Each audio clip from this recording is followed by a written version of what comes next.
ಮಗ ಬಾಪ ಇಲ್ಲಿ. ಯಾಕವ ಇನ್ನು ಮಲಗ್ನಿಲ್ವೇ? ಅಲ್ಲಿ ನೋಡಿದ್ರೆ ಆಟೋ ಒಂದು ಸಮಸ್ಯೆ ಅದೇ.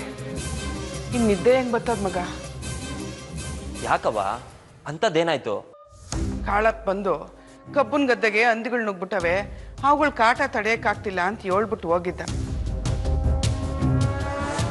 ಇವತ್ತು ತಿರ್ಗಾ ಅದೇ ವಿಚಾರ ಮಾತಾಡಕ್ ಬಂದಿದ್ದ. ಅದನ್ನೆಲ್ಲ ಕೇಳಿದ್ಮ್ಯಾಕೆ ನಿದ್ದೆ ಹೆಂಗ್ ಮಾಡಕ್ಕಾಯ್ತದ ಏಳ್ ಮಗ? ಹೌದೇ, ನನ್ಗೇನು ಗೊತ್ತೇ ಆಗ್ಲಿಲ್ಲ. ಅಲ್ಲ, ಈಟೊಂದು ತೊಂದರೆ ಆಗಿದ್ರು ಹೇಳ್ಬೇಕು ಮಾಡ್ಬೇಕು ಅನ್ನೋದು ಆ ಕಾಳ ನಂಗೆ ಗೊತ್ತಿಲ್ವೇ? ಅವನಿಗೊಂಚೂರು ಬುದ್ಧಿನೇ ಇಲ್ಲ ಕಣವ. ಇಲ್ಕಣ್ ಮಗ, ಕಾಳಪ್ಪ 2 ದಿನದ ಹಿಂದೆನೇ ಇಂಥ ವಿಷಯ ಹೇಳ್ಬೇಕು ಅಂತ ಬಂದಿದ್ದ. ನಿಂಗೆ ಈಗಿನ್ನೂ ಲಗ್ನ ಆಗಿರೋದ್ರಿಂದ ಈ ವಿಷಯ ನಿಂತಾವ್ ಹೇಳೋದು ಬೇಡ, ನಾನೇ ಏನಾರ ವ್ಯವಸ್ಥೆ ಮಾಡ್ತೀನಿ ಅಂತ ಅವನಿಗೆ ಹೇಳ್ ಕಳಿಸಿದ್ದೆ. ಅವನು ಸುಮ್ಕಾದ. ಹಂಗೂ ಕಬ್ಬು ಕಟಾವ್ ಮಾಡಕ್ಕೆ ಆಳುಗಳಿಗೆಲ್ಲ ಹೇಳಿ ವ್ಯವಸ್ಥೆ ಮಾಡ್ಬಿಡು ಅಂತ ಹೇಳಿದ್ದೆ. ಅದಕ್ಕೂ ವ್ಯವಸ್ಥೆ ಮಾಡಿದ್ದ. ಕಾಳಪ್ಪನೇ ಈಟ್ ದಿನ ಕಾದ. ಆದ್ರೆ ನಿನ್ನೆ ರಾತ್ರಿ ಇದ್ಕಿದ್ದಂಗೆ ಹಿಂಡ್ಗಟ್ಲಿ ಹಂದಿ ನುಗ್ಬಿಟ್ಟವಂತೆ. ಇವತ್ತಿನ್ನೇನ್ ಮಾಡವೋ ಅನ್ನೋ ಆತಂಕ ಶುರುವಾಗದೆ.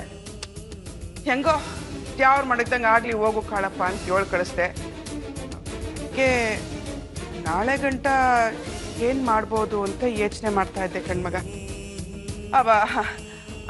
ಅಲ್ಲ, ನಾನು ನೋಡು ನಿಂತಾವಿದ್ನಲ್ಲ ಹೇಳ್ಕೊಂಡು ಇಲ್ಲಿ ನಿಲ್ಸ್ಕೊಂಡಿವ್ನಿ.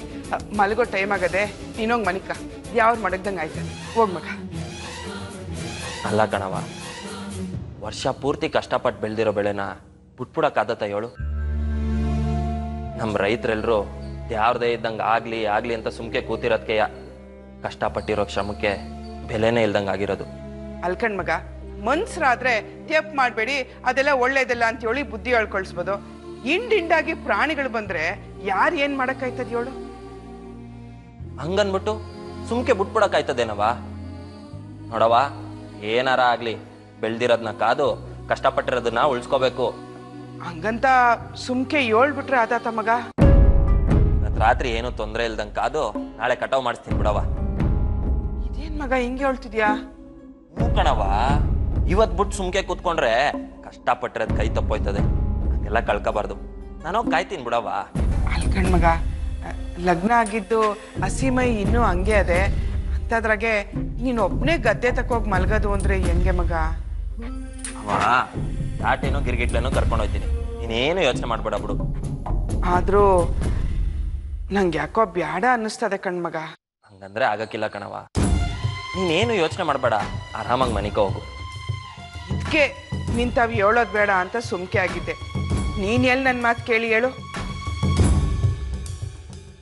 ಸರಿ, ಗದ್ದೆ ತಕ್ಕ ಹೋಗುವಾಗ ತಲ್ದಿಂಬು, ಬ್ಯಾಟ್ರಿ, ರಗ್ಗು ಎಲ್ಲ ತಕೊಂಡೋಗು. ಆಯ್ತು ಕಣವ.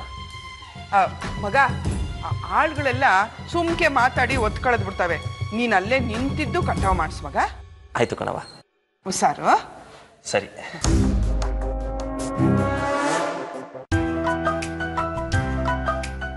ಮಗಂಗ್ ಲಗ್ನ ಆಗದೆ, ನನ್ನ ಮಗ ಬೆಳ್ದವನೇ ಅನ್ನೋ ವಿಚಾರನೇ ನಮ್ಮವ್ವ ಮರ್ತೋಗವ್ರೆ.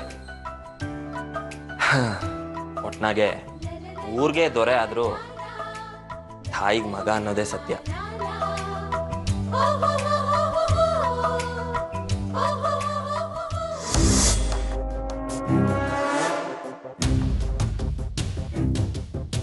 ಹೋಗಿದ್ ಬಾ ರಂಗೇಗೌಡ, ಹೋಗಿದ್ ಬಾ. ನೀನ್ ಬರೋದ್ರನಾಗೆ ನನ್ನ ಎದುರಾಕೊಂಡ್ರೆ ಏನಾಯ್ತದೆ ಅನ್ನೋದನ್ನ ನಿನ್ನ ಎಂಡ್ರಿಗೆ ತೋರಿಸ್ಕೊಡ್ತೀನಿ.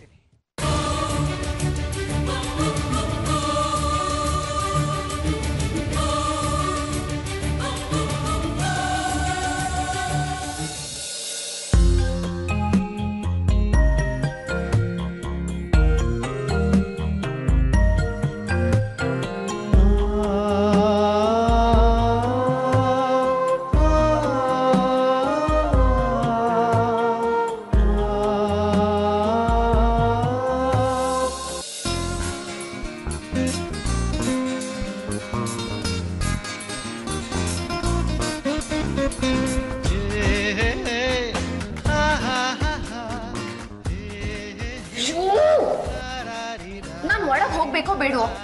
ಯಾಕೈಸು ಮೇಡಮ್ ಅವರೇ? ಸುಮ್ಮನೆ ಒಂದ್ ಕಡೆ ನಿಂತ್ಕೋ, ನಾನು ಹೋಗ್ತೀನಿ.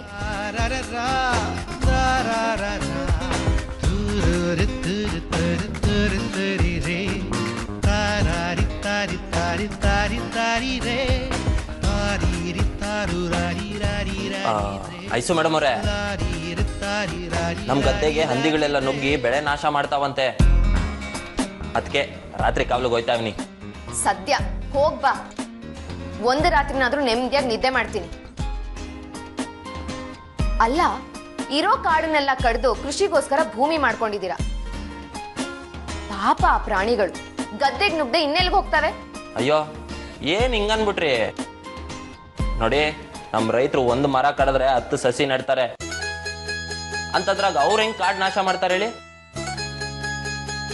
ಅದೇ ನೀವು ಪಟ್ಟಣದವರು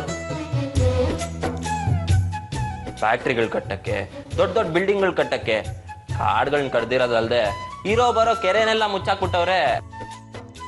ಅದಕ್ಕೆ ಕಾಡ್ ಪ್ರಾಣಿಗಳೆಲ್ಲ ನಮ್ಮ ಹಳ್ಳಿಗೆ ನುಗ್ಗಿ ಇರೋ ಬರೋ ಬೆಳೆನೆಲ್ಲ ನಾಶ ಮಾಡ್ತಿರೋದು. ಅಲ್ಲ, ನಿಮ್ ಪಟ್ಟಣದವ್ರದೇ ತಪ್ಪಿಟ್ಕೊಂಡು ನಮಗ್ ಹೇಳ್ತಿರಲ್ಲ ನೀವು. ಹಲೋ, ಯಾರೋ ಹೇಳಿದ್ ಕೇಳಿಸ್ಕೊಂಡು ಮಾತಾಡ್ಬೇಡ. ನಾನು ಸ್ಟ್ಯಾಟಿಸ್ಟಿಕ್ಸ್ ಪ್ರಕಾರ ಮಾತಾಡ್ತಿದ್ದೀನಿ. ಆಕ್ಚುಲಿ ಕಾಡ್ ಹಾಳು ಮಾಡ್ತಿರೋದು ನೀವು, ಅಂದ್ರೆ ಹಳ್ಳಿ ಜನ. ಓ, ಈಗ ತಿರ್ಗಾ ವಾದ ಮಾಡಕ್ ನನಗಿಷ್ಟ ಇಲ್ಲ.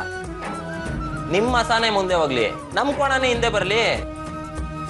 ನೀವ್ ಹೇಳಿದ್ದೆ ಸರಿ ಅನ್ಕೊಂಡ್ಬಿಡ್ತೀನಿ ಬಿಡಿ. ಸದ್ಯ ಇವತ್ತಾದ್ರೂ ಒಪ್ಕೊಂಡ್ಯಲ್ಲ. ಆಹಾ, ನನ್ನನ್ನು ಸೋಲ್ಸೋದ್ರಾಗೆ ಅದೇನ್ ಖುಷಿನೋ ನಿಮ್ಗೆ. ನೀವು ಖುಷಿಯಾಗಿರ್ತೀನಿ ಅಂದ್ರೆ ನಾನು ಏಟ್ ಬೇಕಾದ್ರೂ ಸೋಲ್ತೀನಿ ಐಸು ಮೇಡಮ್ ಅವರೇ.